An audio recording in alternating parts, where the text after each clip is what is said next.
Thank you for joining me on another episode of She Leads Now podcast, where we help career and entrepreneurial women gain the tools to develop a success mindset, create winning strategies, build collaborative relationships, and take bold action towards creating impact and fulfillment in their lives and careers.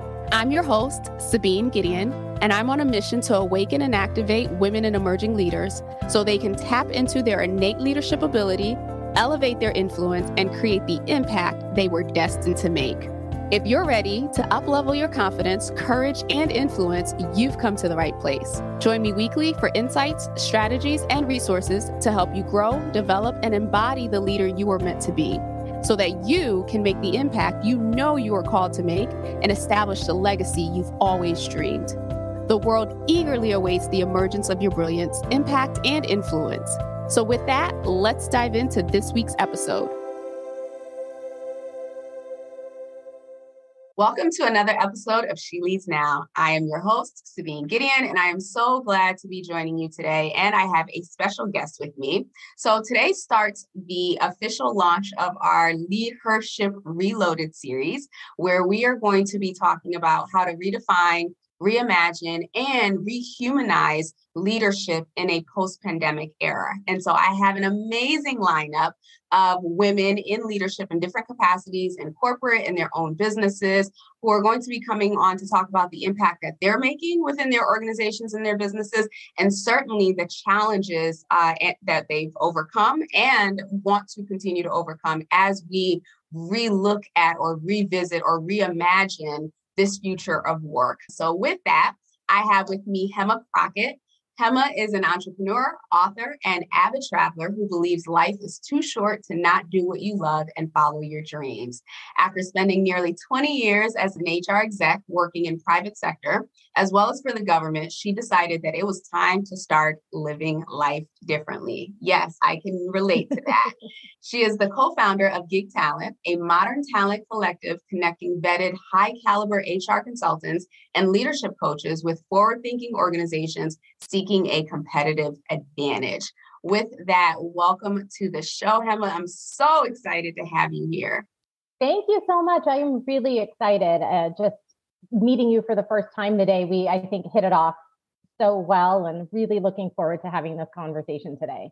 Yes, so am I. So before we get into what reimagining, redefining, and rehumanizing leadership looks like, if you would, please share with us your career journey and that pivotal moment for you that said, okay, it's time for me to start and go down a different path.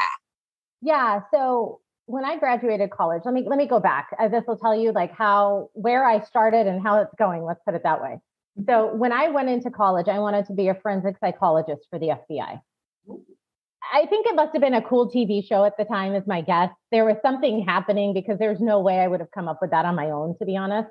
And I think there were 5 in the world at that time, if not, a couple of more.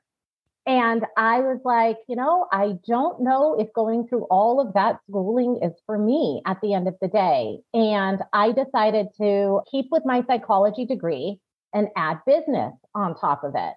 And it has been the best decision I have ever made, because everything that I have done from a business perspective within HR, now, co-founding GigTalent, has been really this intersection of psychology and business, kind of this understanding of people and how do we actually move our companies forward. So my background a little bit, I've always been with, I would say the most part, startups. So tech, fintech, biotech, some financial services companies in the middle there. And my pivotal moment came, about maybe 8 or 9 years ago, now that I think about it, looking at the calendar.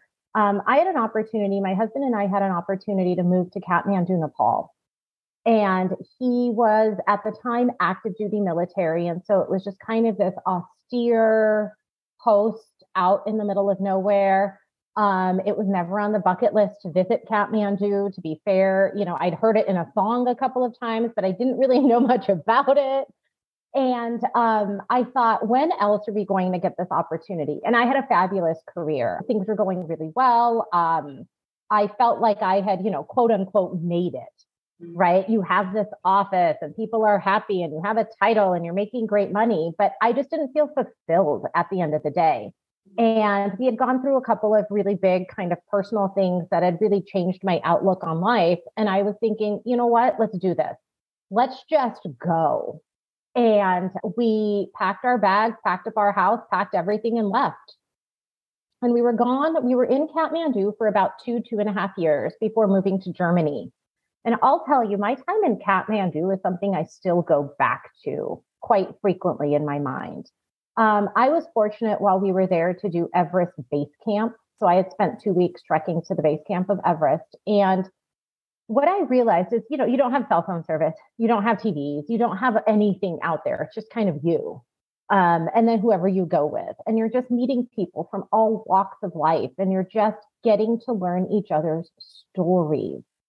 And I think for me, that was where life changed. That was where I thought about not what did I do for a living? How much money was I making?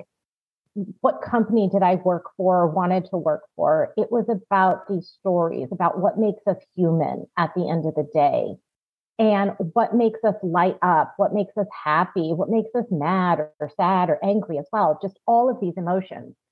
And after that experience, we moved to Germany for a couple of years and came back to the US. And I told myself, take it easy, right? Think about the time that you were away. I was very fortunate to work for the State Department and the Department of Justice while I was away. So just got a chance to see government life different from corporate America, what I was used to. And I remember coming back, I took about 6 months off and just really decided what was it that I wanted to do, what made me happy, and landed a wonderful position with a local biotech and jumped right back in as if Kathmandu never happened, as if everything that I had learned and all those lessons slowly and slowly were further and further away and happened to somebody else. And one of the last companies I worked for in-house, it was a great opportunity. It was just a wonderful time to really build, and we were building the HR infrastructure, building the HR team. And it's where I met my co-founder, Jamie Jacobs, as well. And we just went through that experience together. But as that experience was coming to an end, I realized I needed to go back in time and think about when I was happiest and what made me so happy at the time. And that was for me like that pivotal moment where I knew that I needed to go out on my own, that I needed to experience life where I was living life on my own terms, where I was redesigning, right, what life looked like, what work looked like. And ever since then, I've just been living with that same notion of what I learned and really what I felt standing at Everest Base Camp, looking up, thinking, not only was this never on my bucket list, I didn't even think I could do it even halfway up the mountain. There was a lot of like, well, I don't really know if I'm going to finish this. That is how I live my life. And you read it in the bio, for me, life really is too short. I mean, everything that we're doing, it doesn't make us happy. Why are we doing some of these things? And so I am just thrilled with kind of what we've built at GigTalent, what we continue to build at GigTalent, and really allowing people to do work that they are passionate about. Yeah. And with that, tell us a little bit more about GigTalent, because I know it's a San Diego-based organization. So tell us a little bit about like how you structured that organization, how you partner with organizations, and certainly how you bring in consultants. Yeah, so GigTalent was actually kind of a culmination of a few different things. First of all, here in California, we have a law called AB5. And AB5 really limits who can be a 1099 consultant versus a W-2 kind of employee. Mm-hmm. And we just didn't think that was fair, right? If you have left your position and you want to redefine work for yourself and you want to work on your own terms, you should get to do that as a 1099 and not as an employee. So part of the way our business is structured is that we do business to business transactions. So all of our consultants have, and this is part of our certification, their own legal business entity, a tax ID, and a business license if their city, state, or county requires it. And we put them through a vetting process. So first of all, the application starts online and we ask them a lot of different areas of HR. Right? Do they like it, love it, or leave it? No thanks. Never want to see it again. Even if I have experience in it, even if I've done it in my past life, like I hated it and please, I will not go near it. Mm-hmm. So we ask them to start there. And then we go a little bit deeper. We want to do background checks and we want to do reference checks because one of the things that we felt when we were in-house HR was that if you needed a consultant, it was a friend or a friend of a friend or a friend of a friend of a friend, and you don't really know their work ethic, you don't know their experience, you don't know their caliber, you don't know some of those types of things. Right. And so we thought, why don't we take our own experience of how that was such a difficult time and really determining, who we should partner with when we were in-house and get rid of that guesswork for people, which is why we vet them, which is why we put them through this process. Because if you hired me as a full-time employee, you would do a background check on me. You would do a reference check on me. And as a head of HR, I'm going to get the same information that a consultant would be getting. So why wouldn't we vet a consultant who has access to our business information, our employee data, all of these confidential items? So after we do that, it's about a 3 to 4 week process. And for us, it's really important that we get to know our consultants in that time because we serve as their business development and marketing arm. And so that really is the point of GigTalent. Once they become a member of our collective, and we only focus on HR consultants and leadership coaches. And so once they become fully certified, we are out there actively getting them engagements. Our goal is to make sure that everybody has a project that they love to do, work that lights them up, whether that's a short-term gig or a long-term assignment somewhere. But they're still 1099. They're still working on their own terms. They can get clients other places. We also take the administration away from them. So one less thing for somebody to worry about. We deal with contracts. We deal with billing. It just really is, it's a way for people to focus on the work they love to do without all of that extra stuff that people are sometimes scared of when they think of the gig economy or think of going out on their own. Thank you for breaking that down. I feel like even in that, that's pioneering as well, because like this on-demand talent industry is really shaking up the traditional staffing and recruiting agency as well. So not only are you pioneering in creating a space for, HR and leadership coaching professionals can have the space to work, but it's also you're disrupting an industry that's been around for quite some time as well. How's that process been? 2 female founders. What are some of the obstacles that you've had to overcome in a space where you're like, yeah, I'm taking down right something that's a huge marketplace? Yeah, it's a great question because one of the things that we found early on and can still find today are people want to bucket us, right? So what do I already know? I already know, they're a management consulting firm or they're an HR consulting firm, right? So that's the bucket that we go in people's minds. And so for us, what's really been important is educating people on how to think about your talent strategy differently and how you can have full-time employees, absolutely, but you can augment with people from the gig economy. And you do that by breaking down your jobs. You look at them in terms of tasks and projects. And where can you hire an expert that you can partner with on those specific things that you don't have to create a lot of overhead or some long-term commitment? And so the challenge that we have found is people not only bucketing, but not knowing how to use consultants effectively, because in the past, when people think of consultants or the gig economy, they can think of more administrative or lower level, where that is not the case and hasn't been the case for quite a few years now. These are people who were at the top of their game and just decided, I'm done with corporate America and I'm done working for somebody else. I am taking all of my leadership and all of my skills and I want to give it broadly to multiple organizations and help where I can. Once we explain it a little bit differently, people start to get it and you see the light bulb like, oh, I do have a place that I need your help. Yeah. I was reading something not too long ago, and I came to the conclusion that I think the biggest piece, especially as more organizations embrace the gig economy, traditionally in corporate, right? Like they value people who are generalists. They value people who are jack of all trades, can work on multiple different projects, can work cross-functionally, right? Because we're paying one person to do all these multiple things. Whereas the power in the consultant is you can niche down and be the subject matter expert. And so for organizations who are like but wait, like I have this one person who does all these things. Well, guess what? The one person who does all these things does not do all those things well.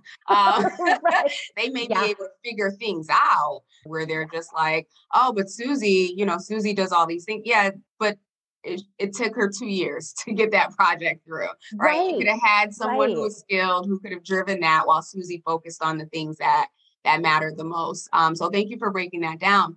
The other thing, as I was looking at the gig economy, right, and a couple articles back in the day, and by back in the day, I mean 5 years ago, but back in the day, when you thought about gig economy, right, for the most part, what came to mind was Uber drivers or Lyft or people who Yep. owned Airbnb properties or did Postmates or whatever the case may be. And now that definition has really broadened into like any profession you can think of falls under that category. So I love that you shared that, a lot of your work today is kind of redefining that or educating people on what it means when you say, hey, gig talent professionals, to your point, people who are at the top of their game and just decided this isn't it for me and I want to do something a lot differently. So staying on the gig economy for a little while, because as we can see, as a result of 2020, with the Great Resignation and certainly the shifts in the dynamics of the generations that are coming into the workforce, it is very apparent, right, that Gen Z is not here for the the stale 9 to 5. Yeah, they are not here for it. And I started to look at statistics, and it was just like, when you look at the generation, so boomers, about 26% of them are in the gig economy, if you will. Gen X, about 30%, millennials, 44%, and Gen Z, 50%, which is kind of like, oh, okay. But when you look at workforce overall, there's only 5% of Gen Zers in the workforce. And so in that 5%, 50% of them are already like, we're not doing this. We're done. Exactly. And millennials are the largest population in the workforce right now. And almost 50% of them are at this place. And so the question becomes, and I'm sure you've had this conversation with your co-founder, right? As you're looking at the future of your business, right? How do you position your organization, or how are you positioning your organization to say, this is actually the resource of the future? Like you need us. You need us now, but you're definitely going to need us a few years from now is even more. Yeah. So I think one of the benefits that we have, well, two benefits. One of the big benefits that we have is that this isn't new. We've been doing this now for a couple of years, right? So the name's been out there. We've been building traction around the concept of how to think about your talent differently. Number two, the name gives it away, gig talent. We don't hide behind, we're not a consulting company. We're not some of those things. Like our name clearly tells you that we are in the center of the gig economy. I think that I'll tell you a little bit about the conversations actually that we're having with a lot of leaders, business owners as well, which is really around talent. Look at the talent marketplace. Look at we went from the Great Resignation, or as people wanted to term it, which is totally the Great Reassessment, which allowed us as individuals to truly reassess what is it that we want out of our companies and what are we willing to give in return. And that was never a conversation that we openly had. We all thought about it, and we may have talked about it with our inner circle of friends, but we never had it openly with our employer. And then on the flip side, you have employers who are like, I don't know how feasible it is for me to continue with my fixed costs being so high, especially not knowing where the economy is going or recovering after the last 2.5 years. And so I think we're at this really pivotal point where people are so much more open to those conversations than they ever have been. And that doesn't mean they're like, oh, yes, let's bring a consultant in today. But what it means is that they're starting to think about how they view their talent differently and their sources of talent differently, for that matter. And I think that's all it takes, is that spark. And then the other piece that we're really noticing, and I think is a huge testament to a lot of HR leaders out there, is that HR is the first department to say, we believe in bringing in external experts. And so we're going to do this ourselves with a specific project that we have or a heavy lift we know that's coming up. So HR departments are the first ones to say, we're going to walk our talk. We're not going to tell others to start thinking about talent differently if we're not willing to do it ourselves.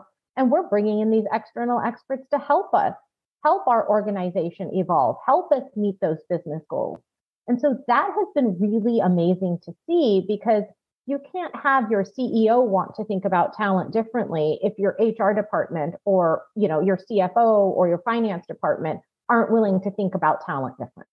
Yeah, yeah. And I'm glad you brought that up, because and I keep saying we've because I am an HR alum and I wear that badge proudly. But, we were always seen as like the gatekeepers, right? Like the ones who like kept the consultants away. And so the consultants had to go around us and friction and all that other stuff. So I'm happy to hear that there's a lot more openness within the function to, bring in complementary resources and skills to help support bringing the mission forward. I have worked in traditional industries, right? So your financial services and banking, manufacturing, aerospace.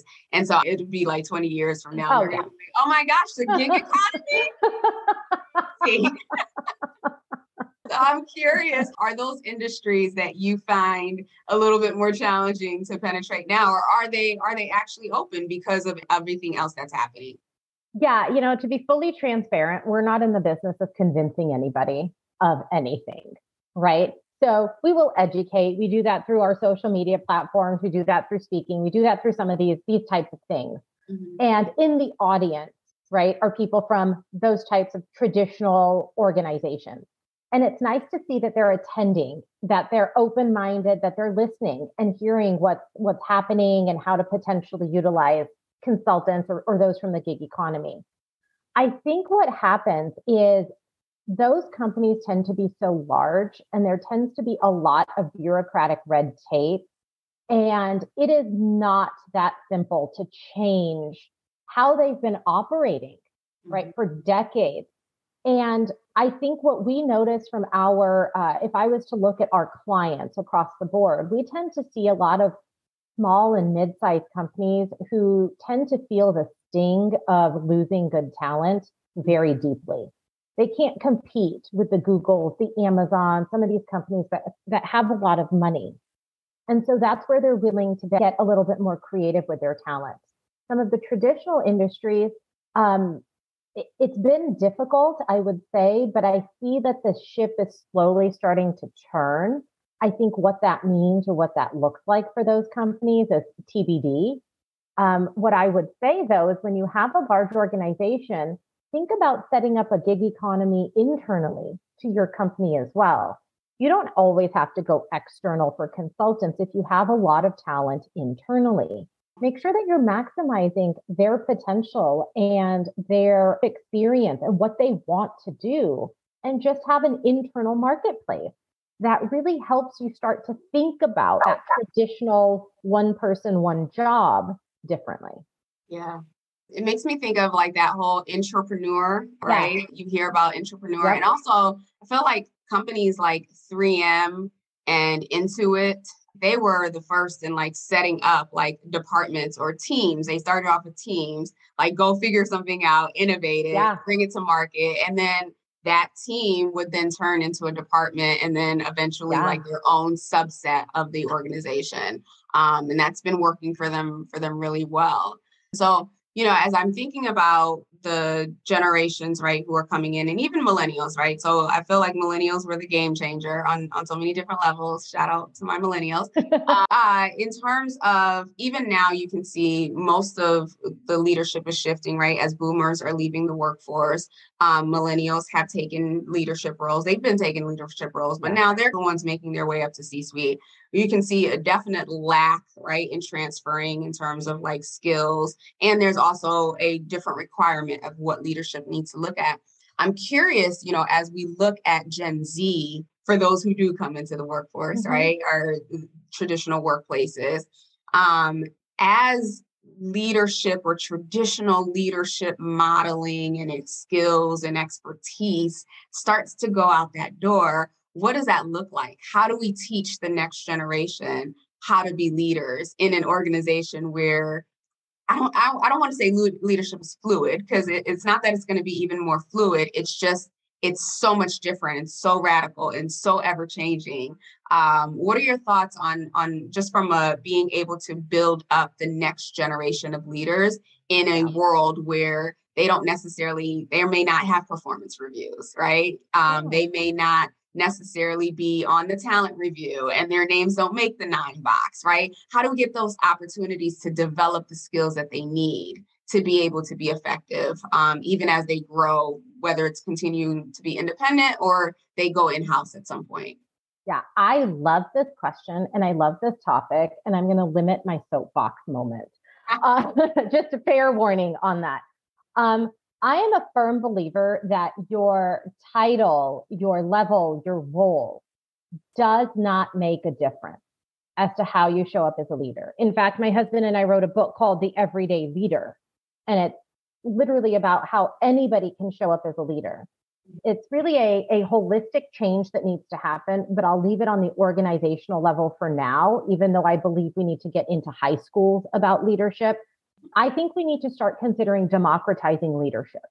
I think that we need to teach those skills at a high school level as not an elective, but as a mandatory kind of class that you have to take.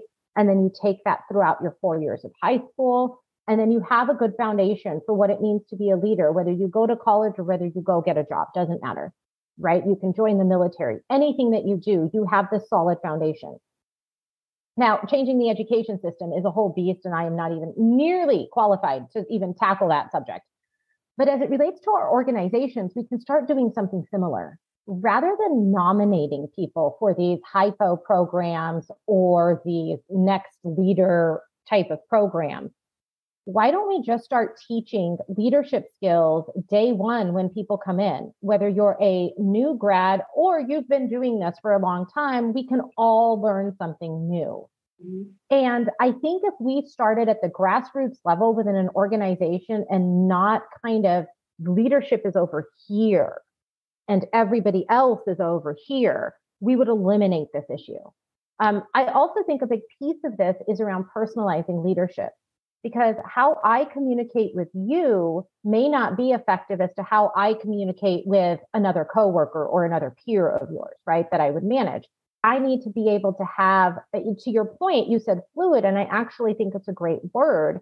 It's more about understanding that I don't need just a leadership style. I need to understand how to make you successful, and to be adaptable and agile in how I approach what's going to make you successful. There's going to be common foundational items to all of that, right? If we can bring this group closer this way with basic leadership skills, and this group to understand that it's a meet in the middle, it's a compromise, and you're responsible for building the next generation of not leaders, but the workforce, which should be leaders. This is what we need to do. And I think for me, the one area in my kind of philosophy, if you will, on leadership is really about it needs to be grounded in values, and it needs to feel authentic to who we are. And more is not better. Be quiet and listen. That's it. Just stop the noise and listen. That's it. It's really not as complicated as we make leadership out to be. Mm-hmm. All right. So for the audience and for those who are listening, like I did not prep Hema, like we did not have a conversation about this at all, but like you literally just spoke my heart, right? In terms of leadership. And I say it all the time. It's not related to a title. It's not a role. It's not anything, right? It's an identity, or at least that's my belief, that it is truly your identity. Who you are being, right? That is leadership in any given capacity. And I wholeheartedly agree with you in terms of starting earlier, right? Before people get into workforce. I just think about if, when I was 16, if someone, told me, or not even just told me, but someone said, hey, your command or like your willingness to like just jump in and do stuff, that's a sign of leadership, right? Mm-hmm. And let's cultivate that. Let's build that. Not too long ago, I had the CFO of the National Girl Scouts on, and I love that organization. I didn't get to be a Girl Scout when I was younger, but think about it. They are teaching these young girls empowerment and leadership and accountability and all that other stuff from a very, very young age. I would even say let's go before high school. Let's get them like in It'd be those amazing formative too. years Yep. where our beliefs are formed around who we are and, how we show up in the world, and start reinforcing that identity. And then, of course, teach the skills, right? Because there are some skills, some fundamental skills that go with it. But when someone knows that, hey, I really value relationships, right? And how that ties into how I show up as a leader and how I treat people. Not that business acumen is not important, but like business acumen goes out the door as like something that's valuable. If you're a jerk, I don't care if you have business acumen. Like that's not what I'm looking for. Right. Exactly. Yeah. Exactly. So I love it. We could probably do a whole nother episode on just that. But I want to be mindful here. And so hopefully the audience, again, I did not prep her. She's on the same soapbox I'm on.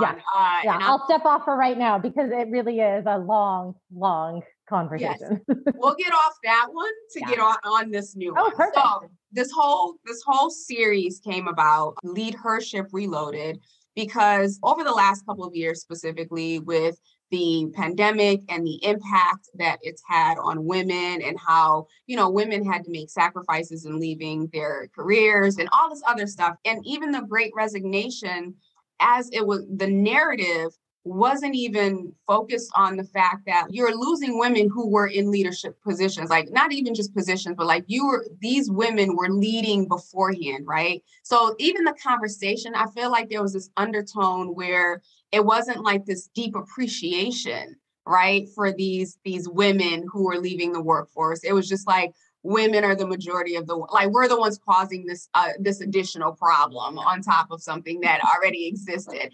And that could just be me. Right. But I've also found that, when we look at things that were taking place in terms of social justice, when we took a look at everything that was happening, who was at the front lines?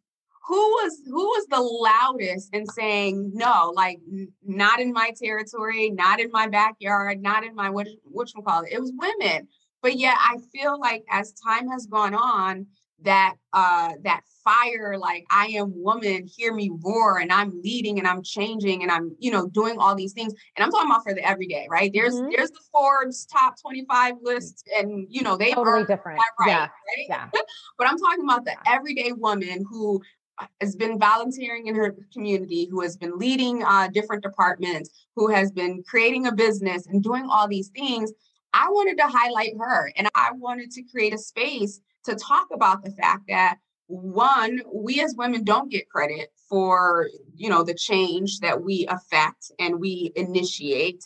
Secondly, we don't give ourselves enough credit for the change that we initiate. And so I don't know, I feel like the future of change, or the future that is changing, is going to be led by women, is being led by women, but it doesn't have this platform so that people can see and they can hear and they can understand the work that's going, because we're so, I'm sorry, I'm going to say it, we're so content on being behind the scenes and I'm just doing what needs to get done. Like, no, put that out there. All right. So I'll pause and and we don't toot our own horn, right? I mean, we don't celebrate, we minimize.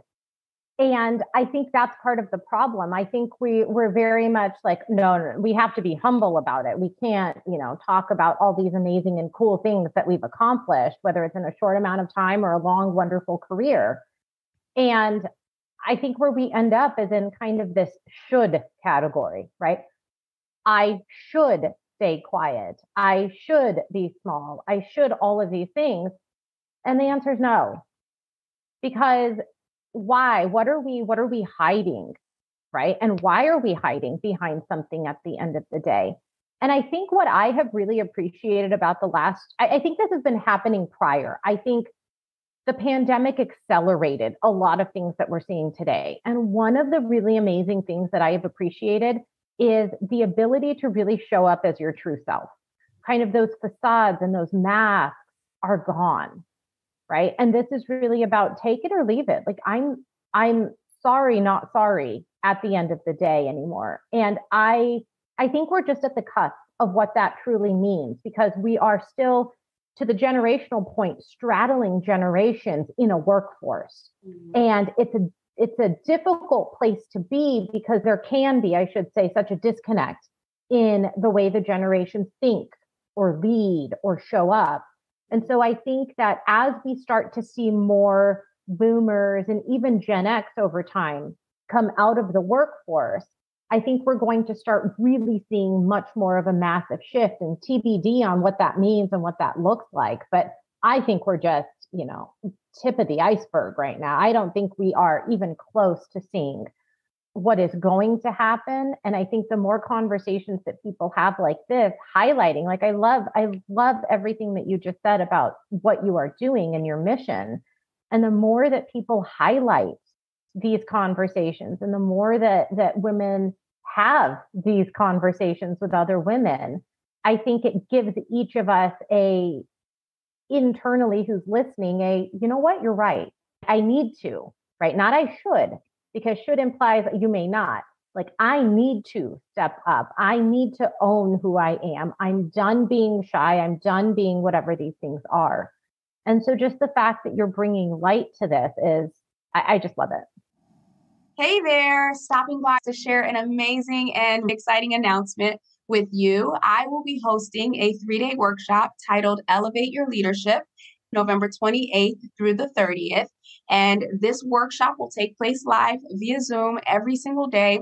This workshop has been designed specifically for ambitious, impact-driven women in leadership who want to elevate their leadership to the highest level possible and show up as the best version of themselves in every single area of their life. This 3-day workshop will help you completely transform into the powerful, effective leader you already are and give you the confidence and the clarity that you need to take the next steps in your life and in your career. I'll be sharing more information about this during the next few weeks. In the meantime, you can always go to my website at sabinegideon.com/elevate. Again, that's sabinegideon.com/elevate to learn more and to register. Thank you. And, I have even found myself policing myself and how I feel about this. Because as you can see, or, for those of you who are watching, I get real riled up about this, right? Like, I have full blown conversations with my dog about this on a regular basis.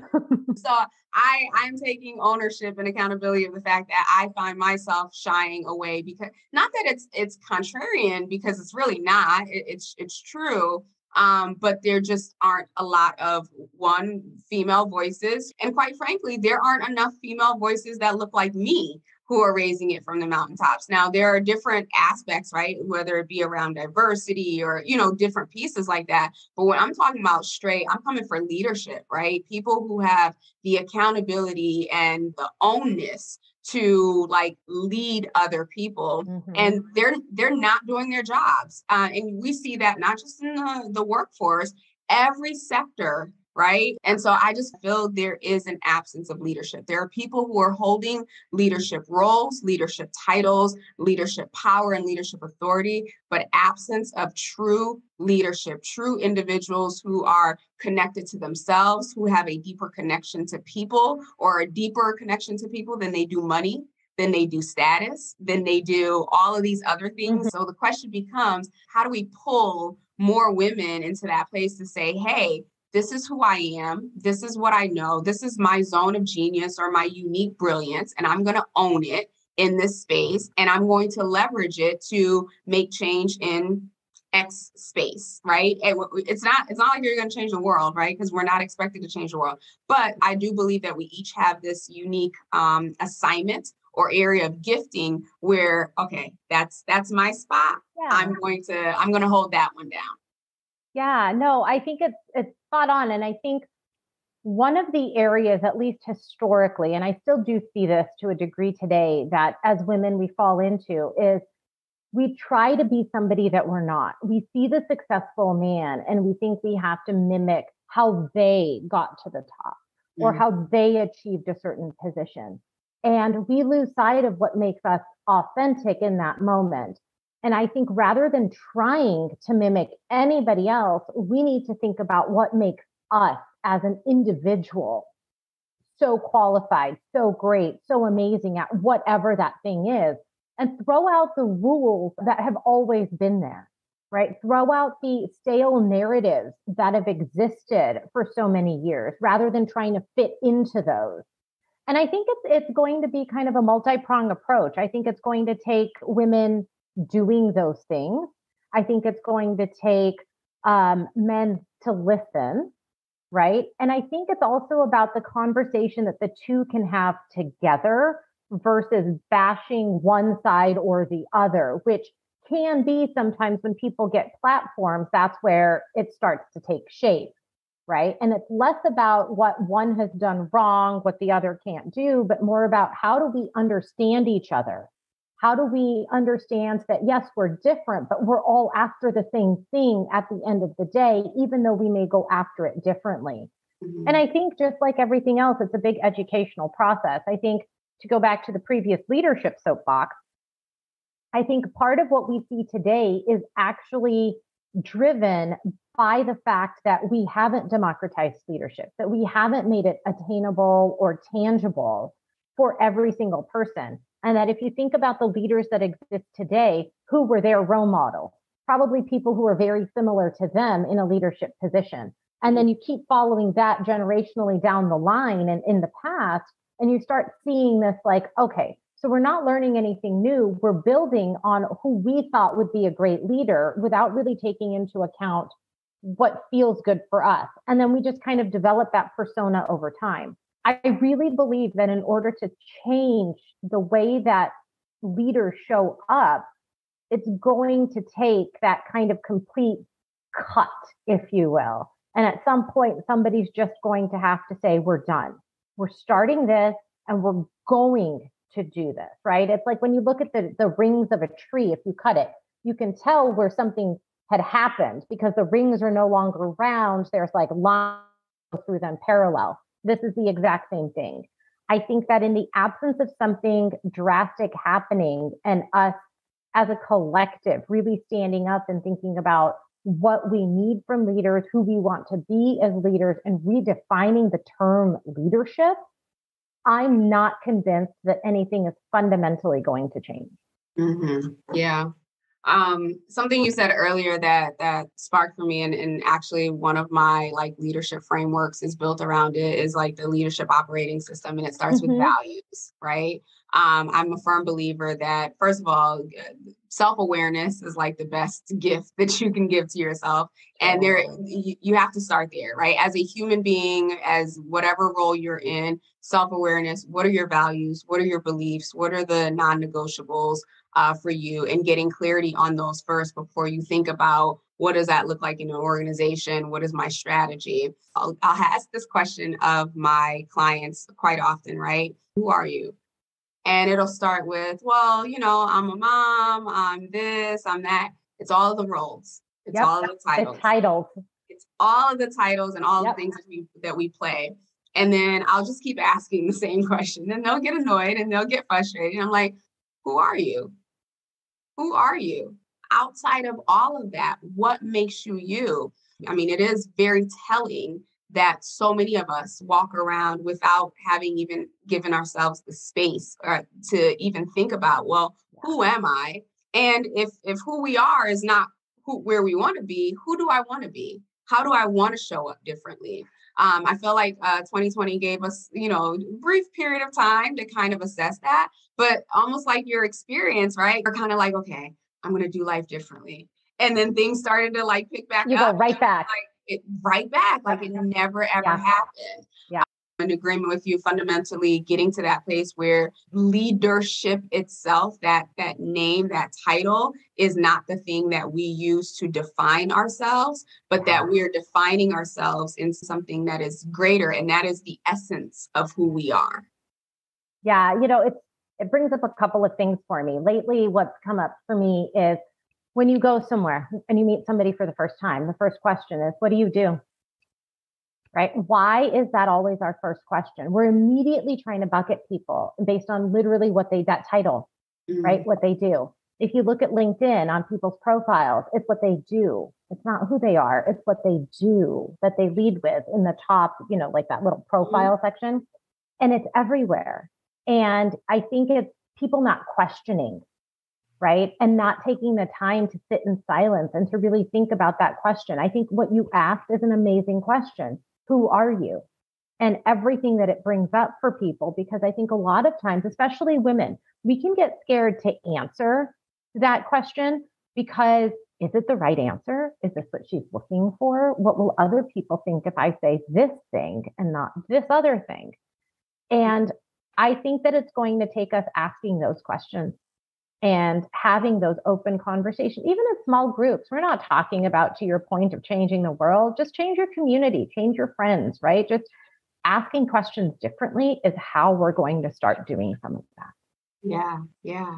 All right. Well, I could talk to you for hours, clearly, but I know you and I both have work to do. Yes. So I want to transition into the rapid session here. So you have a couple of books. I definitely want to give you a chance to talk about your books that you've co-authored, as well as how, if those who are listening if they're interested in joining GigTalent, how they can do so. But before we get into that, so really, really rapid, quick here.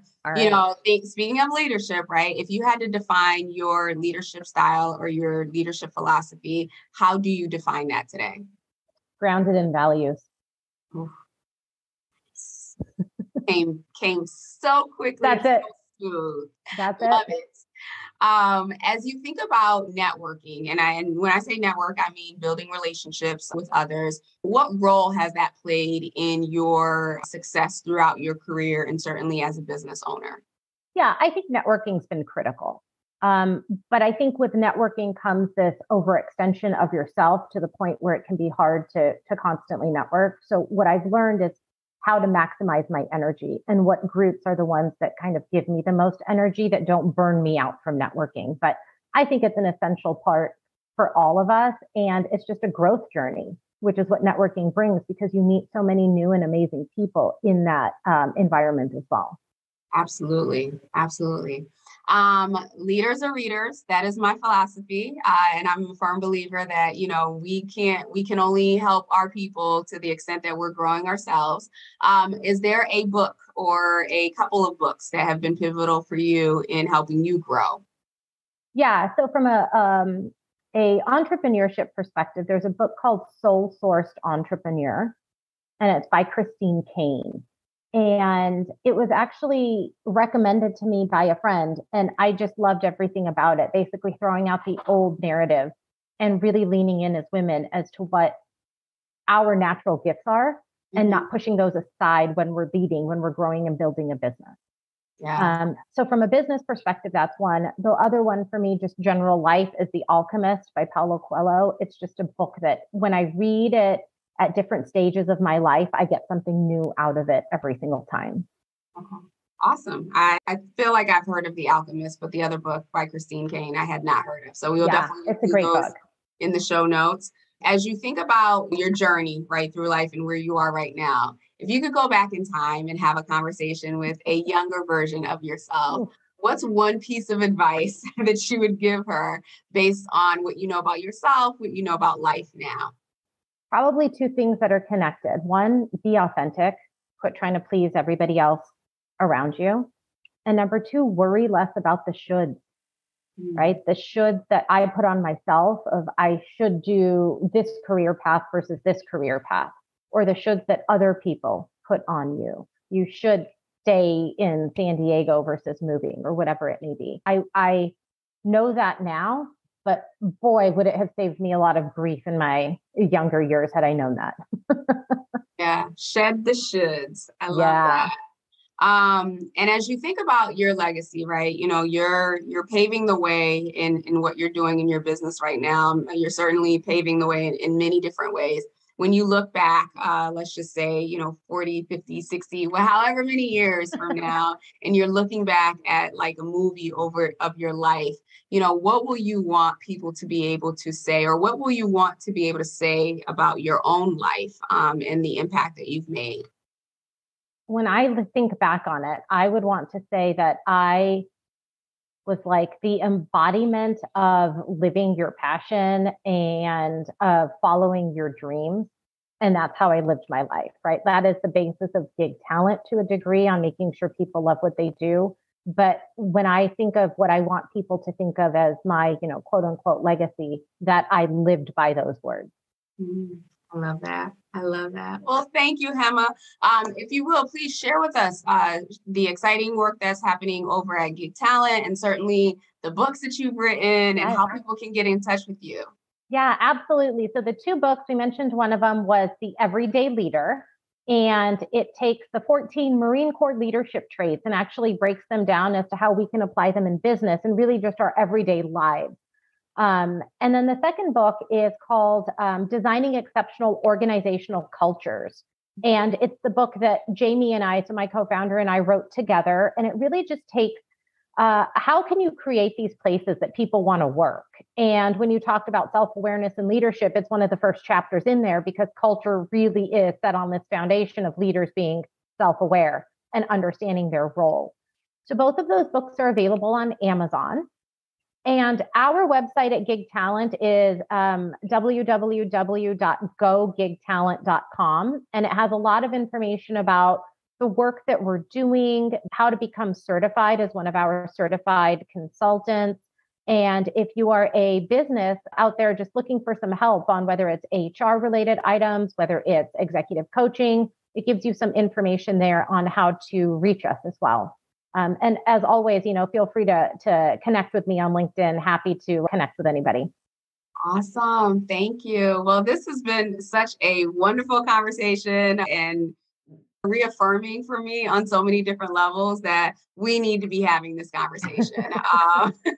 It is an absolute must. And I thank you so much for your candor. I thank you so much for your wisdom and certainly sharing your expertise in the space around the changes in the workforce and what's coming next. With that, for those of you who are listening, I will be back next week with another amazing guest for this particular series. Again, all of Hema's information will be in the show notes, so please be sure to check that out. The links to her books as well as the links to the book recommendations will be there as well. With that, have a wonderful rest of the day, and I will see you next week. Take care. Thank you for tuning in to another episode of She Leads Now. If you found today's episode helpful or got a piece of insight that you plan to implement in your business or organization, I would love to hear from you. Connect with me on LinkedIn at Sabine Gideon, that's my handle, and send me a private message. Or feel free to go ahead and leave a review on either Apple or Spotify. I also invite you to share this episode with anyone in your network who you think might benefit from this content. Lastly, be sure to check the show notes and the description below for links to resources, including relevant downloads, articles, and any upcoming training. Until we chat again, have a blessed and powerful week.